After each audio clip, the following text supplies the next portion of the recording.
রমজান তো চলেই এলো, রমজানের প্রস্তুতি তো নিতে হবে, কি বলো? হ্যাঁ, কি কি আনতে হবে বাজারের একটা লিস্ট করে দিও। এই প্রস্তুতির কথা বলছি না, বাজার তো যে কোনো সময়ই করা যাবে। আশেপাশে একটু খোঁজ নিও, রোজা চলে আসছে, কত বাড়িতে গরিব মানুষ আছে যাদের আর্থিক অবস্থা একটু খারাপ, তাই যেন রমজানের একটা রোজাতেও তাদের কষ্ট না হয়, সেই দিকটা আমরা একটু খেয়াল রাখবো। ও, তুমি ওই রমজানের প্রস্তুতির কথা বলছো? হ্যাঁ, আমাদের সামর্থ্য অনুযায়ী যতগুলো বাড়িতে সম্ভব ইফতার দেওয়ার চেষ্টা করব। আর তারা যেন ঠিকমতো সাহারিটা করতে পারে সেই ব্যবস্থা নেব, এটাই হচ্ছে আমার চিন্তা ভাবনা। খুব সুন্দর বলেছো। আমি আমাদের আশেপাশে বেশ কিছু বাড়ি দেখেছি, তুমি একটু খোঁজ নিও তোমার তেমন কোনো পরিচিত মানুষ থাকলে। হ্যাঁ, ঠিক বলেছো। আচ্ছা ঠিক আছে, আমি খেয়াল রাখবো। ওই পাড়াতে তো লালটুদের পরিবার আছে, ওরা একটু আর্থিকভাবে দুর্বল। আমাদের এবারের জাকাতের পুরো টাকাটা না হয় ওদেরকেই দেওয়া যেতে পারে। আচ্ছা ঠিক আছে, এছাড়া রমজান মাসে বেশি বেশি দান সৎকার করতে হবে। হ্যাঁ, সুস্থ অসুস্থ বা সবল দুর্বল যে কেউই এই মাসে সাহায্যের জন্য আসবে, তাদের কাউকেই খালি হাতে ফেরাবে না। বাবা, আমাকেও কয়েকটা টাকা দাও। কিসের জন্য মা জৈতুন? কি করবা তুমি টাকা? আমার দরকার আছে, আমিও রোজার প্রস্তুতি নেব। তুমি রোজার কি প্রস্তুতি নিবা মা? রমজান মাসে গরিব মানুষদেরকে দান করতে হবে না, সব সোয়াব কি তোমরাই নিবা, আমি নেব না? আমিও গরিব দুঃখীকে দান করব। জুলকার ভাইয়া, তুমি করবে না? অবশ্যই করব, ইনশাআল্লাহ। ইনশাল্লাহ, দেখা যাক কে বেশি দান করতে পারে। জানো জুলকার ভাইয়া, দান করা ছাড়াও আমি এখন থেকেই রোজা রাখার চেষ্টা করছি, যাতে রমজান মাসে আমি সবগুলা রোজা থাকতে পারি। বাবা, তুমি আমার জন্য বাজার থেকে একটা কোরআন শরীফ নিয়ে আসবা তো, এই বছরে আমিও কোরআন পড়া শিখব ইনশাল্লাহ। জুলকার ভাইয়া বলেছে এটা কোরআন নাজিলের মাস, তাই না ভাইয়া? হ্যাঁ, রমজান মাস কোরআন নাজিলের মাস, তাই এই মাসে বেশি বেশি কোরআন পড়াও শিখতে হবে। আমার জুলকার ভাইয়া সব জানি। এই রমজানে তুমি একটা সওয়াবের কাজ করলে আল্লাহ তাআলা সওয়াব 70 গুণ বাড়িয়ে দিবেন। জুলকারনাইন, বন্ধু জুলকারনাইন। আম্মু, সারফারাজ চলে এসেছে, স্কুলে দেরি হয়ে যাচ্ছে, আমরা গেলাম। আসসালামু আলাইকুম। ওয়ালাইকুম আসসালাম বাবা, সাবধানে যেও। সাবধানে যেও। গিরে সারফারাজ, তোর রোজার প্রস্তুতি কেমন চলছে? রমজান একটা ব্যবসা করবে এবার। রমজানে আবার কিসের ব্যবসা করবি? রমজানই তো ব্যবসার মাস, এই মাসেই না ভালো মতো ব্যবসা করতে হবে। এই মাস তো ইবাদত বন্দেগীর মাস, এই মাসে এইসব বাদ দিয়ে কি ব্যবসা করবি? আরে আমি এই দুনিয়ার ব্যবসা না, ওই দুনিয়ার ব্যবসার কথা বলছি। মানে? মানে হচ্ছে এখন যদি আমি কাউকে 1 টাকা দান করি তাহলে তো আমি 1 টাকারই সওয়াব পাবো, কিন্তু রমজান মাসে যদি আমি 1 টাকা দান করি তাহলে আমি পাবো 70 টাকা সওয়াব। ভাব একবার, 1 টাকায় যদি 70 টাকা পাই তাহলে 1000 টাকায় কত পাবো? 70,000 টাকা। তার মানে দেখ, রমজানের 30 দিন যদি আমি ঠিকঠাক মতো দান করতে পারি তাহলে কত টাকা লাভ হবে। তুই তো দারুণ বলেছিস, এই ব্যবসা তো খুবই লাভজনক। হ্যাঁ, তাই তো আমি এখন থেকেই টাকা জমাচ্ছি। ঠিকঠাক মতো ইনভেস্ট করতে হবে, 30 দিনের ব্যবসায় শুধু লাভ আর লাভ। বাহ, দারুণ, ভাবছি আমিও করব। হ্যাঁ হ্যাঁ, অবশ্যই, রমজান মাস মানে লাভই লাভ। তুই কিন্তু এই ব্যবসার সাথে আরেকটু যোগ করতে পারিস। মানে?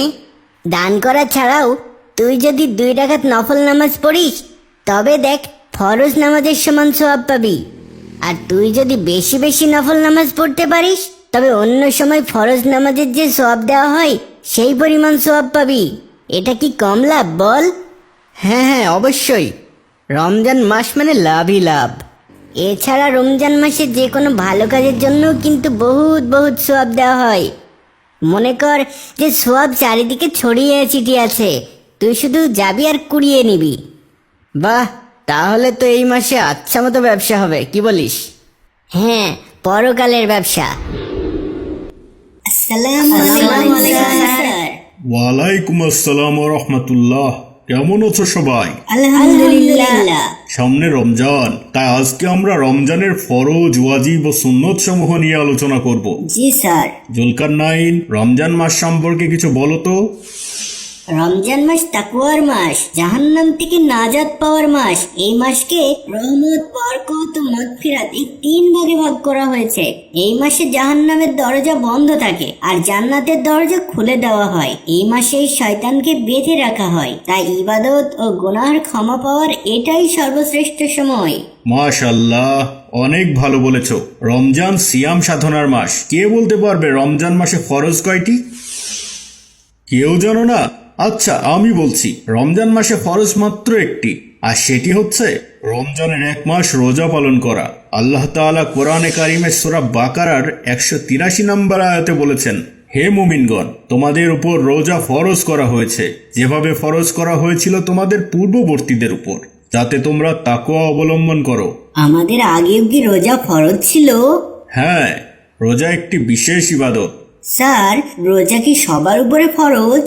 অবশ্যই, সকল প্রাপ্তবয়স্কদের উপর রোজা ফরজ, যারা শারীরিক ও মানসিকভাবে সুস্থ। তাহলে স্যার, ছোটদের উপর কি রোজা ফরজ না? ফরজ নয়, কিন্তু ছোট থেকে রোজা রাখা ভালো, কারণ এতে বড় হয়ে রোজা রাখতে কষ্ট হবে না। বড়দের উচিত ছোটদের রোজা পালনে উৎসাহিত করা। আর যদি কেউ অসুস্থ থাকে, তাহলে তাকেও কি রোজা রাখতে হবে? অসুস্থতার ব্যাপারেও মাসআলা আছে। যদি কেউ খুব অসুস্থ থাকে, তবে তার জন্য রোজা না রাখলেও গুনাহ হবে না, কিন্তু সুস্থ হওয়ার পর তাকে সেই রোজার কাজা অবশ্যই আদায় করে দিতে হবে। আর যদি কাজা আদায় করতে অপারগ হয়, তবে রোজার পরিবর্তে ফিদিয়া দিতে হবে। স্যার, ফিদিয়া কি? ফিদিয়া হলো শরিয়া মোতাবেক কেউ রোজা রাখতে না পারলে তার প্রতিটি রোজার জন্য একটি ফিতরা এর সমপরিমাণ খাদ্য বা মূল্য একজন গরিবকে দান করা। ও আচ্ছা, তার মানে শারীরিক অসুস্থতার জন্য রোজা রাখতে না পারলে প্রতি রোজার জন্য 1 ফিতরা এর সমান খাদ্য বা মূল্য গরিবকে দান করতে হবে। একদম তাই। তবে ভালো হলো নিজেই নিজের কাজা রোজা করে দেওয়া। তাহলে তো আমাদের অবশ্যই রোজা মিস দেওয়া উচিত না। অবশ্যই না। অন্য সকল ইবাদত আমরা করি আমাদের নিজেদের ভালোর জন্য। রোজা একমাত্র ইবাদত যা করা হয় আল্লাহ তাআলার সন্তুষ্টির জন্য। প্রতি বছরে মাত্র একবার আসে, আর রোজার প্রতিদান আল্লাহ তাআলা নিজে দিবেন। সুবহানাল্লাহ। রমজানের কিছু ওয়াজিব আছে। কেউ কি বলতে পারবে রমজানের ওয়াজিব কয়টা? কয়টা স্যার? রমজানের ওয়াজিব হলো 2টা। কি কি স্যার? সদকাতুল ফিতর বা ফিতরা দেওয়া এবং ঈদের নামাজ পড়া। ফিতরা কি সবাইকে দিতে হবে স্যার? অবশ্যই। রমজান মাসে প্রত্যেকটা মানুষের উপর ফিতরা আদায় করা ওয়াজিব বা অবশ্য কর্তব্য। কিন্তু আমার তো টাকাই নেই, আমি কিভাবে ফিতরা দিব? ঈদের দিন সকালে যে ব্যক্তি নিসাব পরিমাণ সম্পদের মালিক, সে তার নিজের ও তার পরিবারের সকল সদস্যের ফিতরা আদায় করবেন। ও আচ্ছা, তার মানে আমার বাবা ফিতরা আদায় করবে। কিন্তু স্যার, যদি কারো নিসাব পরিমাণ সম্পদ না থাকে? যদি কেউ নিসাব পরিমাণ সম্পদের মালিক নাও থাকেন, তবু সুন্নত বা নফল হিসেবেও সদকাতুল ফিতরা প্রদান করা উত্তম। কারো যদি স্যার কিছুই না থাকে? তবে তো সে ফিতরা নেওয়ার উপযোগী। ও আচ্ছা। রমজান মাসের বেশ কিছু বিশেষ সুন্নত আছে। তোমাদের মাঝে কেউ কি রমজানের কিছু সুন্নত বলতে পারবে? জি স্যার, পারবো। ঠিক আছে, তাহলে বলো তো একে একে। রমজানের চাঁদ দেখা, তারাবির নামাজ আদায়, তাহাজ্জুদের নামাজ আদায়, বেশি বেশি কোরআন পড়া, দান সদকা করা, রমজানের শেষ দশকে শবে কদরের সন্ধান করা ও ইতিকাফ করা, আর বেশি বেশি করে একটি দোয়া পড়া। কোন দোয়া? আল্লাহুম্মা ইন্নাকা আফুন তুহিব্বুল আফওয়া ফাফু আন্নি, অর্থাৎ হে আল্লাহ, আপনি ক্ষমাশীল, ক্ষমা পছন্দ করেন, সুতরাং আমাকে ক্ষমা করে দিন। মাশাআল্লাহ, তোমরা খুব সুন্দর করে রোজা সুন্নতগুলো বলেছো। এছাড়াও কিছু নফল ইবাদত আছে যেগুলোর বেশি বেশি আমল করা উচিত, কারণ নফল ইবাদতেও এ মাসে ফরজ ইবাদতের সমান সওয়াব পাওয়া যায়। যেমন বেশি বেশি ইস্তেগফার করা, দুআ দরুদ পাঠ করা, কোরআন খতম দেওয়া ইত্যাদি ইত্যাদি। আল্লাহ তাআলা আমাদের বেশি বেশি ইবাদত করার তৌফিক দিন। আমিন আমিন। করিম সাহেব একজন মধ্যবয়স্ক লোক। সে তার পরিবার নিয়ে শহরে থাকে। এবারের রোজায় তার ছোট ছেলে বিদেশ থেকে দেশে এসেছে ঈদ করতে। রোজার আগের দিন সন্ধ্যায় করিম সাহেব তার ছেলেকে বলেন, বাবা জায়েদ, চলো ছাদে গিয়ে চাঁদ দেখে আসি। চাঁদ দেখে রোজা রাখা সুন্নত। বাবা, চাঁদ দেখে রোজা আবার কে রাখে? এখন হলো আধুনিক যুগ, টিভি খুললেই চাঁদ উঠেছে কিনা দেখা যাবে। কষ্ট করে আমাদের ছাদে গিয়ে চাঁদ দেখার কি আছে? করিম সাহেব ভাবেন, তাই তো কষ্ট করে ছাদে গিয়ে চাঁদ দেখার কি আছে? এখন তো টিভিতেই চাঁদের খবর দেখা যায়। চাঁদের খবর দেখা যায় ঠিকই, কিন্তু সবাই মিলে চাঁদ দেখার যে আনন্দ তা কি পাওয়া যায়? ভাবতে ভাবতে করিম সাহেব তার সেই ছোটবেলার পুরনো রোজা স্মৃতির গভীরে হারিয়ে যান। করিম, এই করিম, রোজার চাঁদ দেখতে যাবি না? তাড়াতাড়ি আয়, সবার আগে চাঁদ দেখতে হবে। হ্যাঁ হ্যাঁ চল, অনেক মজা হবে। যাও যাও, চাঁদ দেখে আসো। রোজার চাঁদ দেখা সুন্নত। হযরত মুহাম্মদ সাল্লাল্লাহু আলাইহি ওয়াসাল্লাম বলেছেন, তোমরা চাঁদ দেখে রোজা রাখো ও চাঁদ দেখে রোজা পূর্ণ করো। তারপর তারা দল বেঁধে চাঁদ দেখতে যায়। বাবা, বাবা! ছেলের ডাকে করিম সাহেব অতীত হতে ফিরে আসে। বাবা, কি ভাবছিলে বাবা? না, তেমন কিছু না। চলো বাবা, তারাবির নামাজ পড়ে আসি। চলো। তারপর তারা নামাজ পড়তে মসজিদে রওনা হলো। বাবা, মসজিদে অনেক লোক, আজ মনে হয় জায়গা হবে না। যাক, আর যাই হোক, মসজিদে এখনো আগের মতো লোক হয়। সাহারির জন্য অ্যালার্ম সেট করে করিম সাহেব শুয়ে পড়েন, কিন্তু ঘুম আসে না। তিনি শুয়ে শুয়ে ভাবতে থাকেন সেই ছোটবেলার কথা। উঠুন, সবাই উঠুন, সেহরি খাওয়ার সময় হয়েছে। করিম, উঠ বাবা, সেহরি খাওয়ার সময় হয়েছে। সাহারি না করলে কি হয় আম্মু? সাহারি না করলে কি গুনাহ হবে? না বাবা, গুনাহ হবে না, তবে সেহরি করা সুন্নত। হযরত মুহাম্মদ সাল্লাল্লাহু আলাইহি সাল্লাম বলেছেন, তোমরা সেহরি খাও, কেননা সেহরিতে বরকত রয়েছে। অ্যালার্মের শব্দে বর্তমানে ফিরে আসেন করিম সাহেব। এক সময় পাড়ায় পাড়ায় লোকজন সাহারি খাওয়ার জন্য ডেকে ডেকে ওঠাতো, আর এখন অ্যালার্মই ভরসা।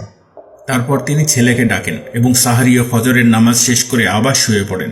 যখন ঘুম ভাঙে তখন প্রায় সকাল 10টা। ছোটখাটো কাজ আর বাড়ির দেখাশোনা করতে জোহরের আজান হয়ে যায়। তিনি দেখেন জায়েদ তখনও ঘুমাচ্ছে, তাই তিনি ছেলেকে ডাকেন। বাবা জায়েদ, উঠো, জোহরের নামাজের আজান দিয়েছে। বাবা, আর একটু ঘুমাই, ইফতারের তো এখনো অনেক বাকি। না বাবা জায়েদ, রোজা রেখে এভাবে সারাদিন ঘুমিয়ে কাটালে রোজার উদ্দেশ্য পূরণ হয় না। তাছাড়া রোজা রেখে যদি নামাজই না পড়ো তাহলে তো রোজা কবুলও হবে না। আচ্ছা বাবা, উঠছি। এরপর বাবা ছেলে জোহরের নামাজ পড়তে যায়। এদিকে বেলা গড়িয়ে সন্ধ্যা হব হব। বাবা, আমি ইফতারি আনতে গেলাম। আচ্ছা। এখন বাজারে বিভিন্ন রকমের ইফতারের ছড়াছড়ি। এখন এত ব্যস্ততার ভিড়ে বাড়িতে ইফতার বানানোর সময় আগ্রহ তেমন কারও নেই, বা একটু যা আছে ভবিষ্যতে হয়তো একেবারেই থাকবে না। আবার অতীতে ডুবে যান তিনি। ইফতারির আর মাত্র আধা ঘন্টা বাকি। করিম, বাবা করিম, জি আম্মু। পাশের বাসায় ইফতারিগুলো দিয়ে আসো তো বাবা। কেন আম্মু? রোজাদারকে ইফতার করালে তাদের রোজার সোয়াব আমরাও পাবো। ওদের রোজার সব আমরা পেলে ওরা কি পাবে আম্মু? ওরাও সমান সোয়াব পাবে বাবা। আল্লাহর রাসূল সাল্লাল্লাহু আলাইহি সাল্লাম বলেছেন, যে ব্যক্তি কোনো রোজাদারকে ইফতার করাবে ওই রোজাদারের সমপরিমাণ সোয়াব পাবে এবং রোজাদারের সোয়াবও কমানো হবে না। জি আচ্ছা আম্মু, আমি এখনই দিয়ে আসছি। প্রতিবেশীদের বাসায় ইফতারি দিয়ে এসেছি আম্মু। খুব ভালো করেছো, এবার একটু শরবতটা গুলিয়ে ফেলো তো বাবা। এখনই যাচ্ছি মা। মিষ্টি ঠিক আছে কিনা দেখি। আমি যে রোজা। কি হলো করিম, কাঁদছো কেন? আমি ভুলে শরবত গিলে ফেলেছি, আর একটু পরেই আজান দিত, আমার রোজাটা ভেঙে গেল। না না, তোমার রোজা ভাঙবে না, তুমি তো ইচ্ছাকৃত পানাহার করনি বাবা। রাসূল সাল্লাল্লাহু আলাইহি সাল্লাম বলেছেন, যে ব্যক্তি ভুলে আহার করলো বা পান করলো সে যেন তার রোজা পূর্ণ করে, কারণ আল্লাহই তাকে পানাহার করিয়েছেন, তাই তোমার রোজা হয়ে যাবে। ইফতারের আর মাত্র 5 মিনিট বাকি। সবাই ইফতার নিয়ে বসে যান। মাইকের শব্দে করিম সাহেব বর্তমানে ফিরে আসেন। দেখেন ছেলে বসে বসে মোবাইল টিপছে। তিনি ছেলেকে বলেন, বাবা জায়েদ, চলো আমরা বসে পড়ি। তার সামনে নিয়ে বসে থাকা সুন্নত, এ সময়ে দোয়া কবুল হয়। তারা ইফতার নিয়ে বসে যায়। আমাদের সময়ে একজন আরেকজনের বাড়িতে ইফতার পাঠাত, এখন কেউ কারো বাড়িতে ইফতার পাঠায় না। হয়তো সবার বাড়িতে ইফতার তৈরি হয়। হয়তো। তারপর আজান দেয়। আর এভাবে বর্তমান আর অতীত সঙ্গে নিয়েই প্রথম রোজা পূর্ণ করেন বৃদ্ধ করিম সাহেব। দেখতে দেখতে রোজা শেষ হয়ে যায়। ঈদের আগের রাতে করিম সাহেব একাই ছাদে চাঁদ দেখতে যান আর ভাবেন, আধুনিক এই সময়ে এত ব্যস্ততার ভিড়ে রোজা আসে, ঈদও আসে, কিন্তু রোজার যে একটা ঘ্রাণ, যে আনন্দ, যে আবেগ অনুভূতি, সেটা আর আসে না।